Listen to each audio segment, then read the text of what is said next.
welcome to this talk on the 6 thinking hats, which is a powerful tool, a powerful method of improving thinking in the classroom and indeed elsewhere. Supposing I were to ask you, what do you think is the most important invention that mankind has ever made? Well, you might say, of course, the computer. Computer can enable us to do wonderful things and getting better all the time. You might say a space rocket, which can enable us to go to the moon and beyond to Mars. There's all sorts of things you might say. But supposing I were to suggest to you that the bicycle, the very simple, humble bicycle, is one of the most important inventions ever. Now, my reasoning is simple, that what the bicycle does, and this will more or less look like a bicycle, what the bicycle does, it allows a human being to use his or her muscle energy in a much more effective way. In other words, the bicycle doesn't use any other energy, as indeed a rocket does, or to some extent a computer does, although a small amount of electricity, but to use human energy in a much more effective way. Now, of course, if we imagine 2 people having a race, and they set off to run the race, and let's suppose this is a rather fat person for the moment, the thin person will obviously or likely go faster than the fat person. But now if we train the fat person to learn how to ride a bicycle, then once that person has learned, that person will go much further and much faster than the person without the bicycle. Of course, there is a learning period in which the person learning to ride the bicycle may not do as well as he or she would have done without the bicycle. But what the bicycle does is to allow us to use our human abilities much, much more effectively. Even if we look at a simple ladder, what does a ladder do? A ladder allows us to use our human muscular energy to climb to higher places in a way that is much easier than we would have to do without a ladder. So these are ways of improving the use of our existing abilities, energies, skills, and so on. I'm going to put down some figures.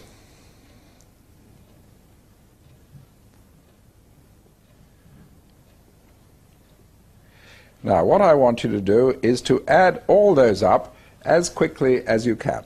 Just add all those up as quickly as you can. Nothing magical about it, simple arithmetic. Add them up as quickly as you can. Well, that's not so easy.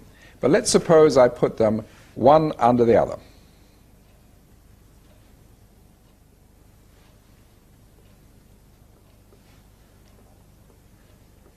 Now that becomes much easier to add them up. Now, what have I done?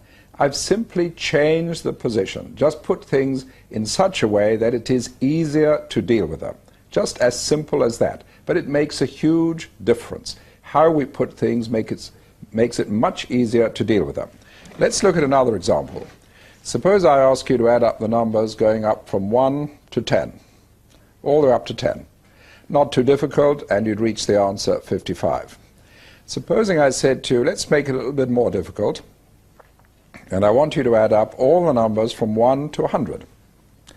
Well, it's easy, it's not complicated, you might make mistakes, it would take you a long time. But let's rearrange it. Let's rearrange it in a different way. And let's put our numbers going up. And this time, underneath, we'll write the same numbers going backwards. And all the way backwards.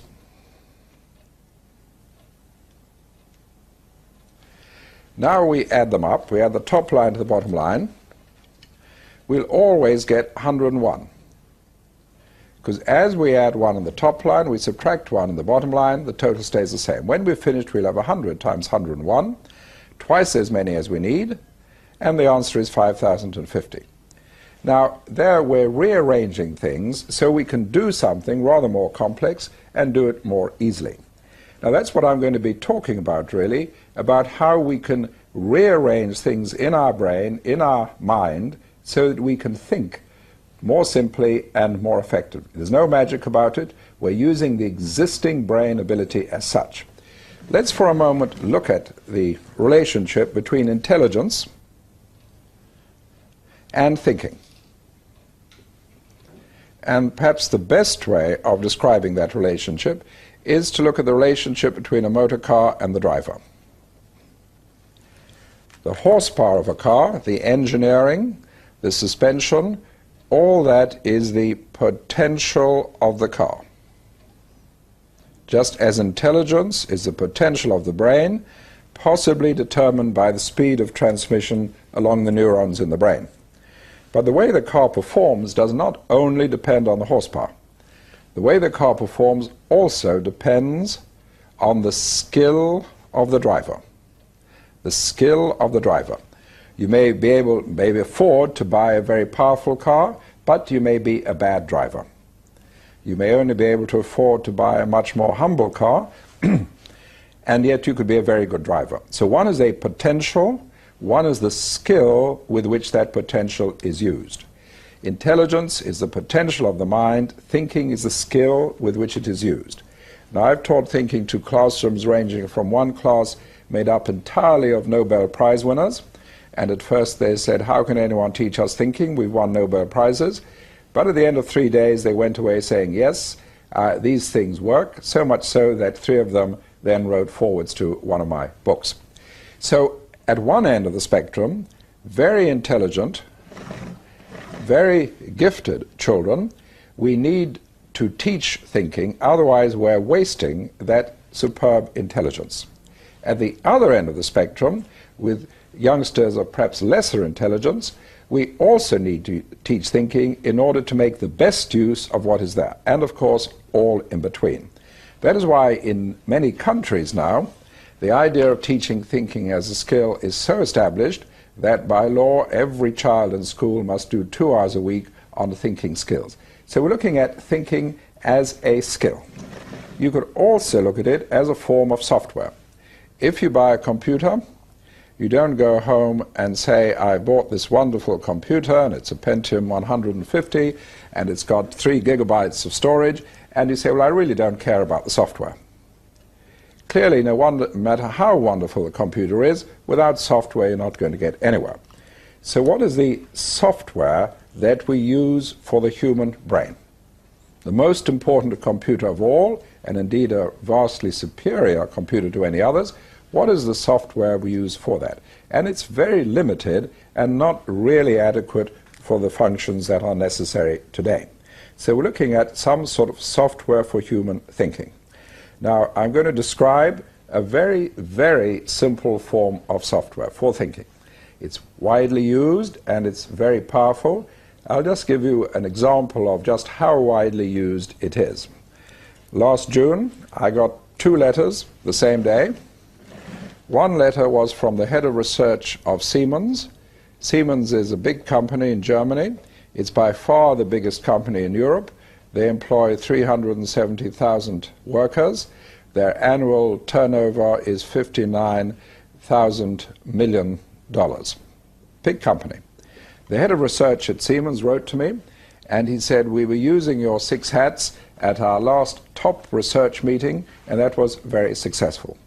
Same day, I get another letter from a young man called Simon Batchelor, who's in Cambodia, and he's there to help the Khmer villagers drill for water in their villages.